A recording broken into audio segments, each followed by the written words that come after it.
हिंद दोस्तों, आप सभी का गांव तक रोजगार स्टडी पर बहुत बहुत स्वागत है। तो फ्रेंड, जैसा कि आप सभी यहां पर देख पा रहे होंगे, आप सभी के लिए मैथ का पहले मैं आप सभी को पेपर दे चुका हूं, किस तरीके के प्रश्न आपके पूछे जाते हैं। और आज आप सभी के बीच जीएस का पेपर लेकर आया हूं। जैसा कि आप सभी जानते हैं, जीएस के यहाँ पर 20 प्रश्न आपको देखने को मिलने वाले हैं बार्क स्टेज फर्स्ट में। जैसा कि आप सभी जानते हैं, 50 टोटल प्रश्न मिलेंगे, जिसमें आपके 20 मैथ के प्रश्न होंगे, 20 जीएस के प्रश्न होंगे और 10 आपके जीके के प्रश्न होंगे। वेरी वेरी इंपॉर्टेंट आज का टॉपिक रहने वाला है। जैसा कि आप देख पा रहे होंगे, वो सभी प्रश्न जो परीक्षा में बार बार पूछे गए हैं, पिछले सालों में ये पेपर में जो है आपकी परीक्षा बार्क में बार बार पूछे गए हैं।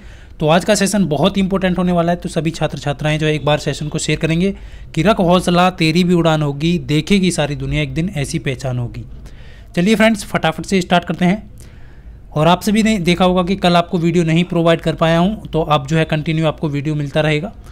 और आप सभी जो है फटाफट से आंसर करेंगे कि न्यूट्रॉन को छोड़कर सभी किस परमाणु में मौजूद हैं। तो ये आप सभी के सामने है, आपको बताना है। फटाफट से बताएंगे सभी कैंडिडेट। तो फ्रेंड्स, इस क्वेश्चन का सही आंसर क्या हो जाएगा आपका? हाइड्रोजन। देखिए, आप सभी जानते होंगे न्यूट्रॉन को छोड़कर हाइड्रोजन में, जैसा कि आप सभी देख पा रहे होंगे, न्यूट्रॉन को छोड़कर सभी जो है हाइड्रोजन में है, क्योंकि हाइड्रोजन क्या होता है? 1H होता है आपका।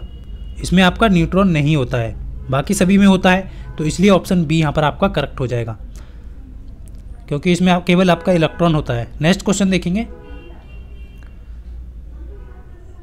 नेक्स्ट क्वेश्चन आपके सामने है, किसी पिंड का भार न्यूनतम कहाँ पर होता है? वेरी वेरी इंपॉर्टेंट क्वेश्चन है। एग्जाम में क्वेश्चन क्या पूछा जा रहा है आपसे, उसके अकॉर्डिंग आपको आंसर करना है। फटाफट से आंसर करें सभी छात्र छात्राएं।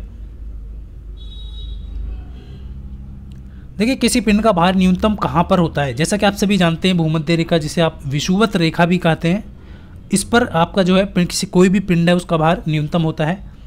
ध्रुवों पर जो है आपका पिंड का जो भार है वो मैक्सिमम होता है। जैसा कि आप सभी को पता है, देखिए जी बराबर आपका क्या होता है? 1/r²। ये होता है, यानी त्रिज्या इसकी घटेगी तो जी का मान हमेशा बढ़ेगा। तो ये आपको ध्यान रखना है। और ध्रुवों पर जो है किसी भी पिंड का भार मैक्सिमम होगा और भूमध्य रेखा पर कम होगा। क्लियर है? नेक्स्ट क्वेश्चन की तरफ चलेंगे, फटाफट से आंसर करेंगे। मानव शरीर की सबसे बड़ी मिश्रित ग्रंथि। देखिए, आप सभी ने अब तक पढ़ा होगा कि मानव शरीर की सबसे बड़ी ग्रंथि, और आप सभी में से ज़्यादातर कैंडिडेट इस क्वेश्चन का आंसर करेंगे। तो ज़्यादातर कैंडिडेट क्या करेंगे? लीवर को यहाँ पर बताएंगे। देखिए, कुछ कैंडिडेट का आंसर यहाँ पर लीवर आ रहा है, जिसे आप यकृत बोलते हैं। तो ये आपका गलत आंसर हो जाएगा। ध्यान रखना, जब भी ये एग्जामिनर आपसे पूछे कि मानव शरीर की सबसे बड़ी ग्रंथि कौन सी है, तो वो आपका अग्नाशय हो जाएगा।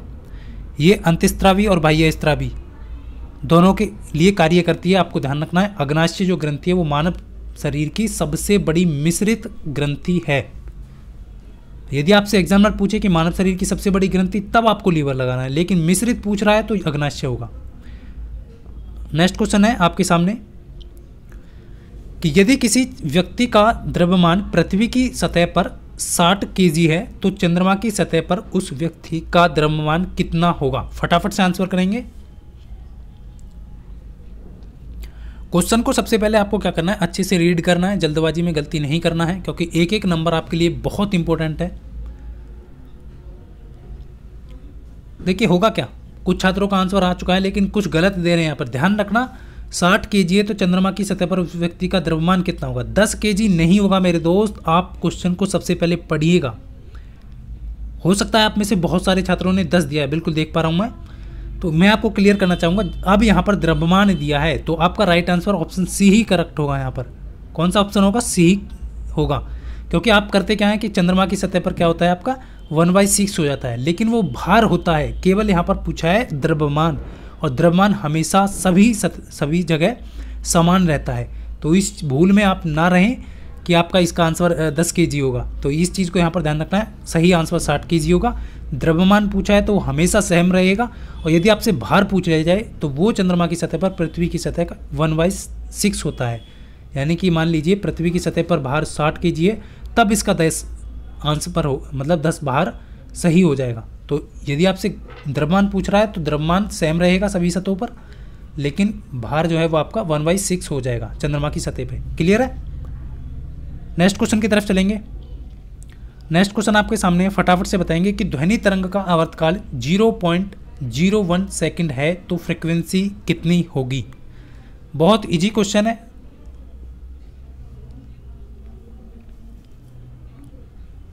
और ये भी बताना है कमेंट करके आपको कि ध्वनि किस प्रकार की तरंग है, अनुप्रस्थ तरंग है, अनुदैर्घ्य तरंग है या दोनों है। फटाफट से बताएंगे, दोनों क्वेश्चन का आंसर करेंगे।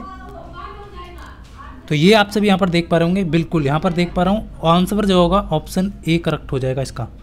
आप सभी जानते हैं फ्रीक्वेंसी और जो आपका टाइम पीरियड जो होता है आवर्तकाल, उसके बीच रेशो जो होता है वो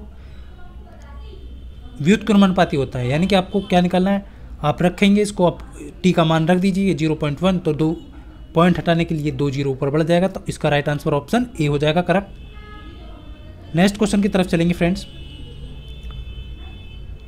तो क्या क्वेश्चन पूछा था मैंने, सेकंड आपसे पूछा था, उसका आंसर भी कुछ कैंडिडेट ने सही दिया है। नेक्स्ट आपका प्रोड्यूसर गैस का रासायनिक सूत्र क्या है। देखिए यहाँ पर ध्यान रखना है, जल्दबाजी में गलती नहीं करना है। प्रोड्यूसर जो गैस है उसका रासायनिक सूत्र क्या है, तो ये इसका राइट आंसर क्या होगा। कुछ छात्रों का आंसर आ चुका है, कार्बन मोनोऑक्साइड प्लस नाइट्रोजन। बिल्कुल सी ऑप्शन यहाँ पर करेक्ट हो जाएगा। देखिए ध्यान रखना, ये तो हो गया आपका किसका, प्रोड्यूसर गैस। लेकिन आपसे कभी कभी वाटर गैस, जिसे जल गैस कहते हैं, वो भी पूछ लिया जाता है। और कहीं कहीं आपको ब्लू वाटर भी पूछ लेते हैं, ब्लू गैस या ब्लू वाटर गैस। तो ध्यान रखना उसका जो सूत्र होगा CO प्लस H2, CO और H2, यानी कार्बन मोनोऑक्साइड और हाइड्रोजन। तो इस चीज़ का यहाँ पर ध्यान रखेंगे। नेक्स्ट क्वेश्चन की तरफ चलेंगे। नेक्स्ट क्वेश्चन है आपके सामने कि एशिया का पहला नाभिकीय रिएक्टर जो है वो कौन सा था। वेरी वेरी इंपॉर्टेंट क्वेश्चन है और आपकी परीक्षा में शायद आपको देखने को मिल जाए ये क्वेश्चन। तो 100% चांस है कि आपको देखने को मिल ही जाएगा किसी ने, बिल्कुल। देखिए एशिया का पहला नाभिकीय रिएक्टर निम्नलिखित में से कौन सा है, तो बिल्कुल यहाँ पर आपका राइट आंसर क्या जाएगा, अप्सरा हो जाएगा, ऑप्शन डी। और ये आप सभी को ध्यान रखना है कि इसकी जो ऑपरेटिंग हुई थी 5 अगस्त 1956 को हुई थी। कहाँ पर, मुंबई, जो कि आपका भाभा रिसर्च सेंटर है ट्रॉम्बे परिसर में। तो इस चीज़ को यहाँ पर ध्यान रखना है, कब, 1956। क्लियर है। नेक्स्ट क्वेश्चन की तरफ चलें। देखिए नेक्स्ट क्वेश्चन आपका कि एम कक्ष में शामिल हो सकने वाले इलेक्ट्रॉनों की अधिकतम संख्या, मैक्सिमम जो संख्या पूछी गई है एम कक्षा में, वो आपसे पूछी गई है, तो वो कितनी हो सकती है। 2 टाइप के यहाँ पर क्वेश्चन बनते हैं, तो वो आपको यहाँ पर जल्दी से बताने हैं कि एम कक्ष में शामिल होने वाले इलेक्ट्रॉनों की अधिकतम संख्या क्या होगी। देखिए हमेशा याद रखना, एम पूछे आपसे, एल पूछे, के पूछे, जो भी कक्षा आपसे पूछ रहा है उसके लिए आपको एक फॉर्मूला यूज करना है, 2n²। अब 2n² क्या है, n क्या है यहाँ पर, कक्ष की संख्या। यानी कि जैसे आपने पढ़ा होगा K L M N, ये कक्षाएं होती हैं। तो K पहली कक्षा, L दूसरी कक्षा, M 3 कक्षा। तो यहाँ पर आपको n की जगह 3 रखना है। तो 2 गुणा 3 की पावर 2, तो यहाँ पर 2 गुणा 9, 9 दूनी 18। क्लियर है, ऑप्शन सी यहाँ पर करेक्ट हो जाएगा। एम कक्ष में कितने इलेक्ट्रॉन अधिकतम शामिल हो सकते हैं, तो 18 हो सकते हैं। क्लियर है, जिस भी कक्षा का आपसे निकलवा है आप निकाल सकते हैं इस फॉर्मूले के अकॉर्डिंग। नेक्स्ट क्वेश्चन है किसी यौगिक की, ध्यान रखना बहुत सारे छात्र इस क्वेश्चन में गलती करने वाले हैं कि किसी यौगिक की सबसे छोटी संभव इकाई क्या हो सकती है। क्वेश्चन बहुत इंपॉर्टेंट है, वेरी वेरी इंपॉर्टेंट है। किसी यौगिक की सबसे छोटी संभव इकाई क्या हो सकती है।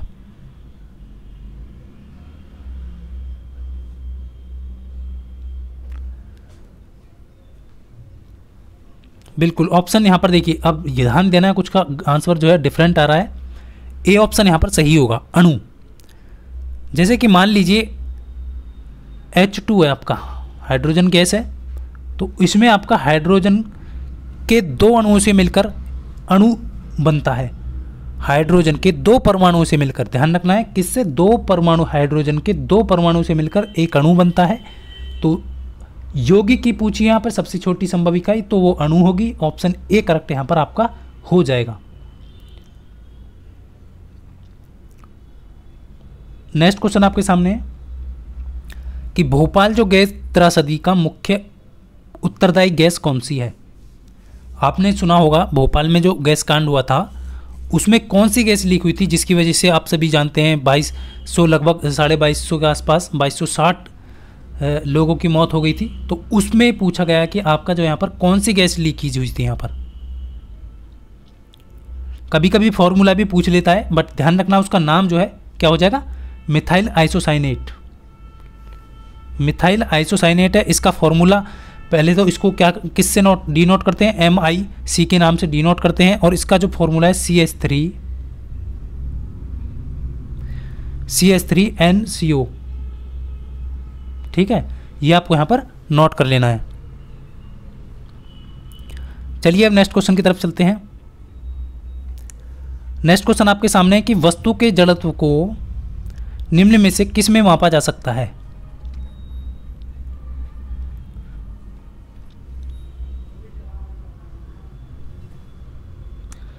देखिए यहाँ पर ध्यान रखना है, इस क्वेश्चन को इस तरीके से भी आप पढ़ सकते हैं कि वस्तु के जड़त्व को मापने की इकाई क्या है, द्रव्यमान है। तो ऑप्शन यहाँ पर डी इसका करेक्ट होगा। क्लियर है, तो ये आपको यहाँ पर ध्यान रखना है। द्रव्यमान जितना अधिक होगा, ये आपको यहाँ पर ध्यान रखना है। जड़त्व को मापने की इकाई है द्रव्यमान, तो ऑप्शन यहाँ पर डी होगा। ऑप्शन बिल्कुल सही है, जितने भी छात्रों का आंसर आ रहा है। नेक्स्ट क्वेश्चन की तरफ चलें। जड़त्व का नियम कौन सा है, चलिए आपको बताइए। न्यूटन की गति के जड़त्व का नियम किसे कहा जाता है, लॉ ऑफ इनर्शिया जो बोलते हैं, वो कौन से नियम को कहते हैं, कमेंट करके बताइएगा सभी कैंडिडेट।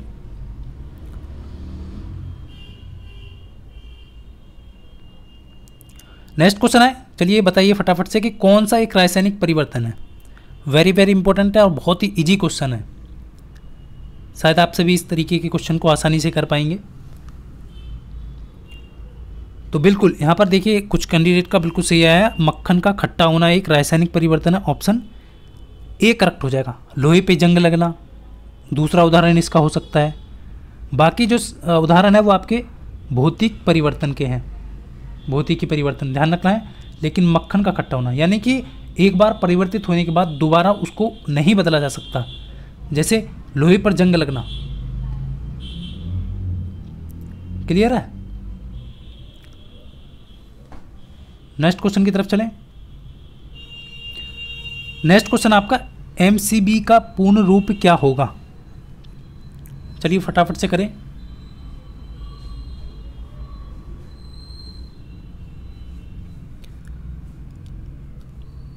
तो ऑप्शन बी यहां पर हो जाएगा बिल्कुल करेक्ट, जितने भी दे रहे हैं, मिनिएचर सर्किट ब्रेकर।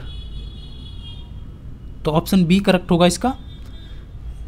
लघु सर्किट ब्रेकर भी बोलते हैं, जैसा कि आप सभी को पता है। MCB का यूज जो है किस लिए किया जाता है वो तो आप सभी जानते होंगे फ्रेंड्स, कि शॉर्ट सर्किट की वजह से जो है आपका यूज सर्किट को बचाने के लिए, जो आपका शॉर्ट सर्किट होता है ना, उसके लिए यूज किया जाता है। क्लियर है। सर्किट को क्या कर देगा, ये ब्रेक कर देगा, सप्लाई ऑफ हो जाएगी आपकी। नेक्स्ट क्वेश्चन आपके सामने फ्रेंड्स, निम्नलिखित में से कौन सा कथन न्यूटन की गति के तीसरे नियम के लिए लागू होता है या फिर सही है।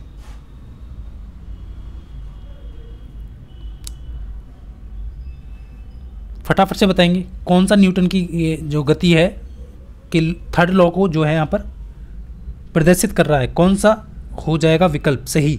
फटाफट से बताएं।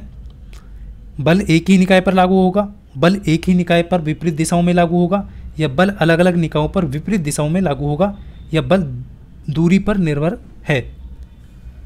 कुछ छात्र यहाँ पर गलत आंसर करेंगे, लेकिन इसका सही आंसर ऑप्शन सी होगा। बल जो है अलग अलग निकायों पर विपरीत दिशाओं में लागू होगा, यानी कि क्रिया और प्रतिक्रिया, जिसे आप क्रिया और प्रतिक्रिया का भी जो है कहते हैं।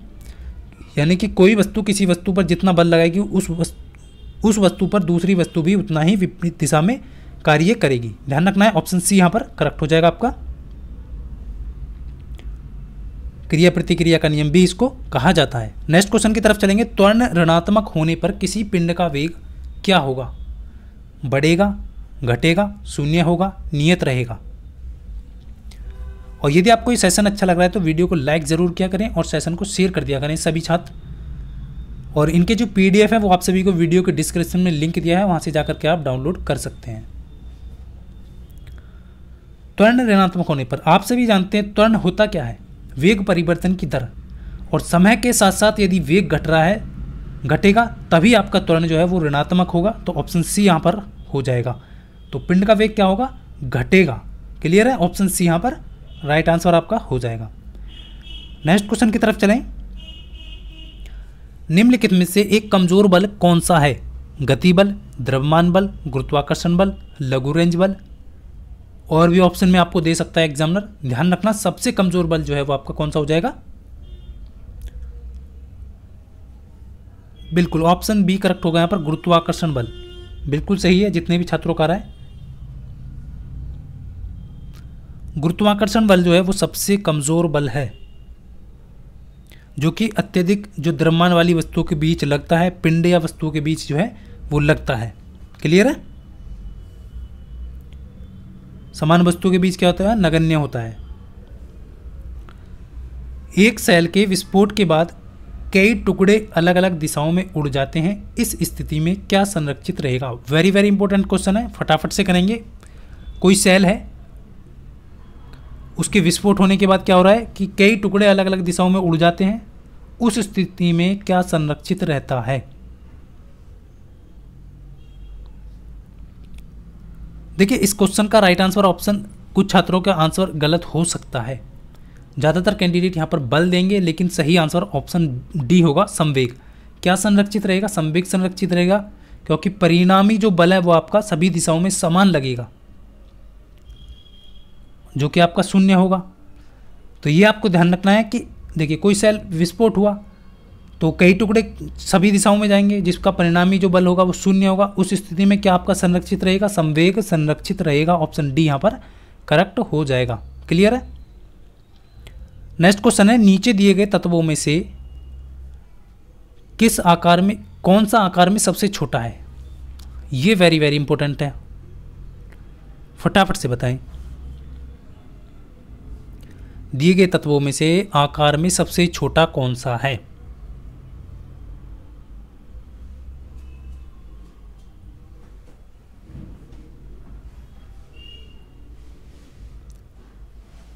देखिए, आप सभी देख रहे होंगे नाइट्रोजन आपका 11 होता है, तो इलेक्ट्रॉन इसमें +1 दे रखा है, तो इलेक्ट्रॉन इसमें 10 हैं। इलेक्ट्रॉन ये आपका 10 है इसमें, और इसमें आपका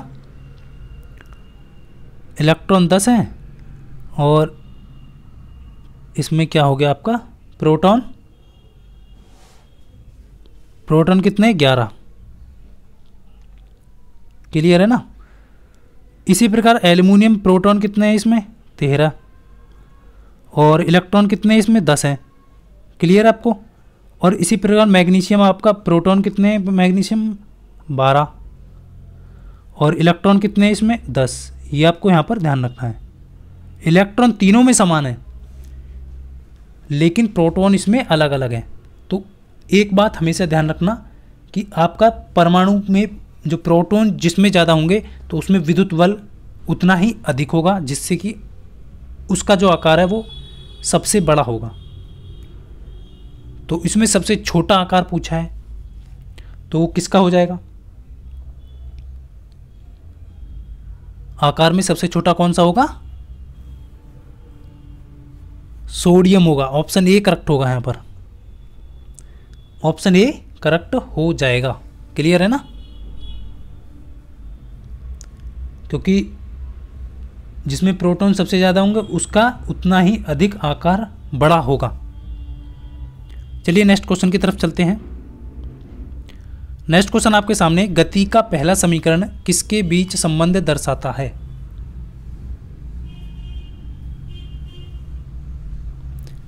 गति का पहला जो समीकरण है वो किसके बीच संबंध दर्शाता है? देखिए, आप सभी को ध्यान रखना है, तीनों समीकरणों को अच्छे से यहाँ पर देख करके जाना है। हो सकता है एग्ज़ाम में एक समीकरण आपको देखने को मिल जाए, और मिलेगा, मिल जाए नहीं मिलेगा, और आपसे एग्जामिनर पूछेगा कि गति का पहला समीकरण या दूसरा समीकरण किसके बीच संबंध दर्शाता है, या तीसरा समीकरण। ऑप्शन इसी तरीके से आपको दिए जाएंगे।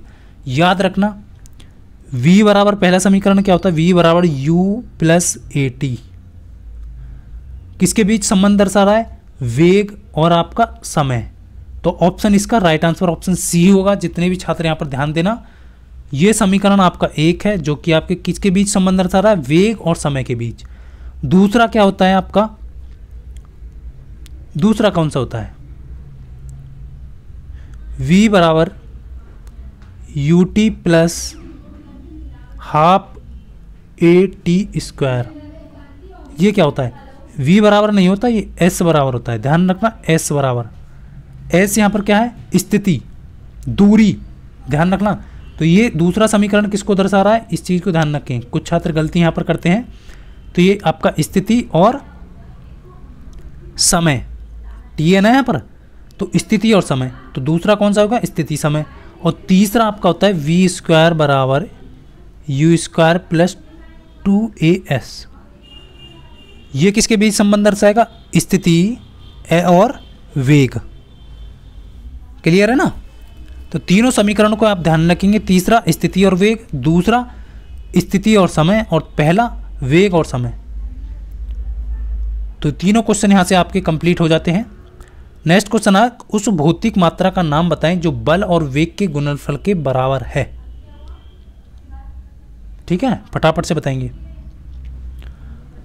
उस भौतिक मात्रा का नाम बताएं जो बल और वेग के गुणनफल के बराबर है।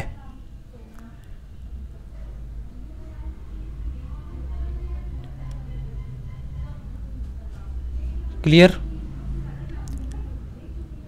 तो इसका राइट आंसर क्या हो जाएगा फ्रेंड्स, तो ये होगा आपका पावर, ऑप्शन सी। क्या होता है, P बराबर F इंटू वी। ये आपको ध्यान रखना है। बल और वेग के गुणनफल के बराबर क्या होती है, आपकी पावर। नेक्स्ट चलेंगे, कार्य क्या होता है, बल गुणा विस्थापन। निम्नलिखित में से कौन सा किए गए कार्य का उदाहरण नहीं है। फटाफट से बताएं सभी, कौन सा किए गए कार्य का उदाहरण नहीं है। बिल्कुल ए ऑप्शन जितने भी छात्रों का आ रहा है बिल्कुल सही है। लड़के का दीवार, एक कमरे में दीवार को धक्का देना। बाकी सभी, लड़की द्वारा एक ट्रॉली को धक्का देने पर ट्रॉली का आगे बढ़ जाना, सतह पर पड़े कंकड़ पर दबाव डालना, और किताब को किसी ऊंचाई तक उठाना। लेकिन कुछ छात्र यहाँ पर क्या करते हैं, सी ऑप्शन लगाते हैं। लेकिन ध्यान रखना, लड़के का कमरे में दीवार को धक्का देना का मतलब ये है, आपने बल तो लगाया, बल विस्थापन जो है वो शून्य रहा। विस्थापन तो आप समझते होंगे, विस्थापन क्या है यहाँ पर, शून्य। तो उसकी वजह से आपका जो किया गया कार्य भी शून्य होगा, क्योंकि W बराबर एफ डी। डी क्या होता है आपका, विस्थापन। जब विस्थापन शून्य होगा तो कार्य भी आपका शून्य हो जाएगा। चलिए नेक्स्ट क्वेश्चन आपके सामने है, और इस क्वेश्चन का, लास्ट क्वेश्चन का सभी कैंडिडेट जो है कमेंट में आंसर जरूर बताना है वीडियो ऑफलाइन होने के पश्चात, कि पहाड़ से गिर रहे किसी पिंड में होती है कौन सी ऊर्जा होगी, स्थितिज होगी, गतिज होगी, केवल घर्षण होगा, क्या होगा। इस क्वेश्चन का सही आंसर सभी जो है कमेंट करके जरूर बताना। आज का सेशन कैसा लगा, मिलता हूँ नेक्स्ट वीडियो में। तब तक के लिए सभी को जय हिंद, वंदे मातरम।